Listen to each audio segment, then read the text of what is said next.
Assalamualaikum warahmatullahi wabarakatuh. Perkenalkan, nama saya Talari Zulfarafi, NIM 1920 10 10 1130. Nah, saya di sini akan mempresentasikan tugas Dadmin untuk soal berikut ini, yaitu di minggu ke-7 modul ke-6.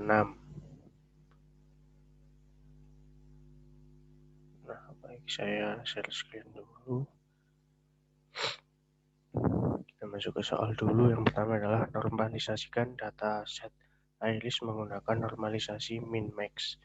Kemudian yang kedua adalah tampilkan scatter plot sebelum clustering. Kemudian clusterlah dataset iris dengan nilai K, 2, 3, 4. Kemudian tampilkan scatter plot setelah clustering. Kemudian analisa perbandingan scatter plot sebelum clustering dan setelah clustering. Yang keenam adalah tentukan manakah K terbaik jika dilakukan analisa secara virtual. Nah, tugas nomor 1 sampai 6 ini dilakukan terhadap kombinasi atribut sepaling weight, sepaling petal weight, sepaling petal weight, petaling petal weight. Baik, kita langsung ke source code-nya ya. Nah, pertama di sini kita menginputkan metode-metode apa saja yang diperlukan. Nah, yang pertama adalah sklearn cluster import commits. Di sini untuk mengimport commits-nya dan fungsi untuk clusternya. Kemudian import pandas di SPD di sini untuk membaca file dataset data iris pada data frame. Nah, kemudian di sini ada sklearn pre-processing import min-max scalar. Nah, di sini digunakan agar range angkanya adalah 0 sampai 1. Kemudian ada lagi sklearn dataset import load iris. Nah, di sini untuk meload irisnya. Kemudian matplotlib import pyplot splt. Kemudian matplotlib inline. Nah, di sini untuk metode untuk menampilkan gambarnya. Kemudian langsung saja filenya kita buat variabel file. Baik, kemudian kita membuat variabel df di sini. Df sama dengan pd data frame. Nah, di sini untuk membaca file yang ada di data frame dengan isinya adalah file data. Kemudian di kolom atau columns yang bernama fitur names. Nah, kemudian langsung saja kita langsung ke nomor 1. Menggunakan def normalisasi. Def normalisasi ini adalah fungsi yang digunakan untuk menormalisasi. Nah, normalisasi di sini membaca dari df. Df di sini adalah variabel yang sudah kita buat di sini untuk membaca data frame. Jadi nanti akan kita buat perulangan for x di dalam df. Nah, di sini ada scalar.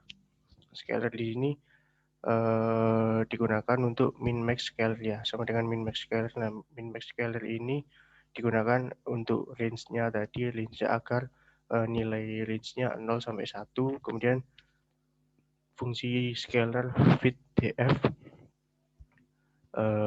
dalam atribut x. Nah, fit di sini adalah untuk memasukkan data.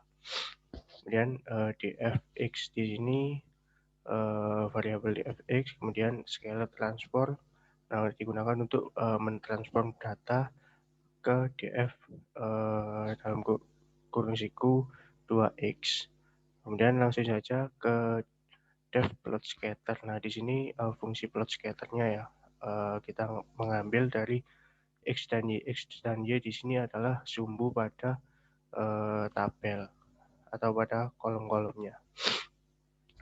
Di sini menggunakan fungsi scatter tadi, yaitu plt. Plt di sini digunakan untuk menampilkan gambarnya ya. Jadi fungsi scatter dfx, kemudian dfy. Nah, di sini sumbu dari label x dan label y. Dan lanjut soal berikutnya lagi ya. Nanti hasilnya di bawah. Nah, kemudian untuk clustering K, X, dan Y. Nah, di sini kita membuat variabel KM di sini sama dengan K-means, N cluster sama dengan K.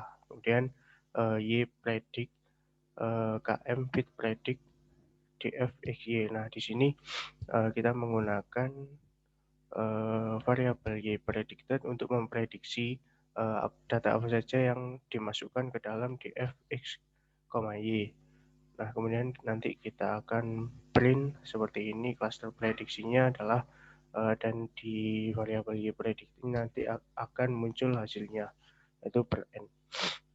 Kemudian DF di sini untuk clusternya sama dengan variabel Y underscore prediksi yang predicted tadi. Kemudian kita print centroid dan KM cluster center, kemudian di return KM cluster centernya itu. Kemudian di sini kita menggunakan fungsi lagi, yaitu scatter cluster. Fungsi scatter cluster dengan yang di dalamnya ada K di sini untuk input datanya, kemudian X dan Y di sini untuk sumbunya. Nah, kita sudah membuat di sini untuk DF per DF cluster per indeksnya ya. Di sini indeks ke-0 diberi warna merah, kemudian indeks pertama diberi warna hijau, kemudian indeks kedua diberi warna kuning, dan indeks ketiga diberi warna biru. Kemudian nanti kita PLT scatter ini digunakan untuk agar muncul warna-warnanya, yaitu centroid indeks ke 0, kemudian centroid indeks pertama, dan untuk C sama dengan purple, dan kemudian markernya D dan label centroid. Kemudian sama seperti tadi untuk label X dan Y-nya. Nah, di sini ketika kita normalisasi tadi, hasil dari DF-nya adalah seperti ini. Ini kita membaca DF-nya terlebih dahulu seperti ini, kemudian setelah dinormalisasi akan muncul seperti ini. Dan ini plot scatter sebelum di clustering hasilnya seperti ini. Untuk yang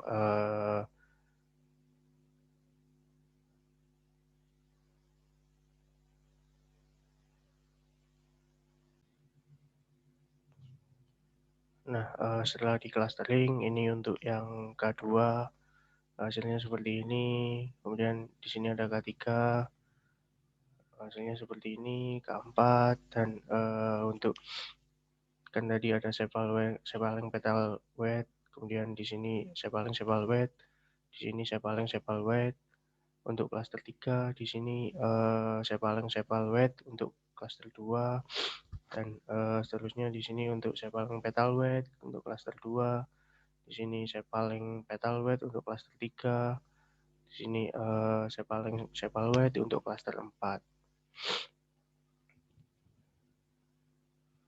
Nah, kemudian kita lanjut ke nomor 5. Nomor 5 adalah analisa perbandingan scatter plot sebelum clustering dan setelah clustering. Nah, untuk analisanya adalah sebelum clustering, di sini data-data itu mengumpul, jadi tidak terlihat perbedaan antara data satu dengan data yang lainnya. Nah, setelah di clustering atau dikelompokkan menjadi satu data yang sama, maka akan terlihat lebih perbedaannya. Jadi warna-warnanya bisa terlihat lebih banyak dan lebih berbeda ketika telah di clustering. Nah, kemudian tentukan manakah K terbaik jika dilakukan analisa secara visual. Baik, kalau menurut saya untuk secara visual sendiri, yaitu untuk cluster